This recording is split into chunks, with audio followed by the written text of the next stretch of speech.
Le royaume des cieux est aussi comme des hommes qui se sont perdus dans un désert et là, après un bout de temps, ils commencent à mourir de soif.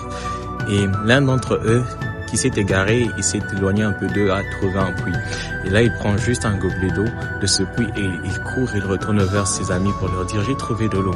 Et là, ses amis, quand tout ce qu'ils voient juste le gobelet d'eau. Ils se disent « le puits, où est ton puits? Nous, on voit juste de l'eau, on voit juste ce gobelet d'eau que tu as. Est-ce que ce puits va suffire ?» Ça en vaut la peine de se déplacer parce qu'on s'est déplacé plusieurs fois, on a trouvé c'était juste des petites sources et ça n'a pas suffi pour nous tous. Et là, ils ont refusé de se déplacer et de croire. Lui, il est retourné et il est resté seul avec son eau. Ce que je voudrais juste partager par cette parabole, c'est que, un peu comme ce puits, le problème, ce n'est pas la grandeur de Dieu. La Bible dit que Dieu est infiniment grand. Le problème, ce n'est pas la grandeur de Dieu, mais c'est la grandeur de la quantité que nous prenons de lui.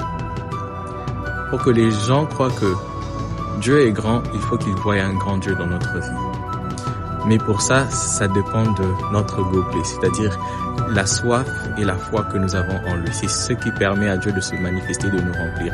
Tant que notre foi et notre soif sont petits, il sera manifesté comme un Dieu petit dans notre vie. Mais quand ils grandiront, les gens verront et expérimenteront ce grand Dieu dans notre vie. Cette année, refuse de te limiter à ta petite foi et ta petite soif, mais agrandis-la afin d'expérimenter ce grand Dieu.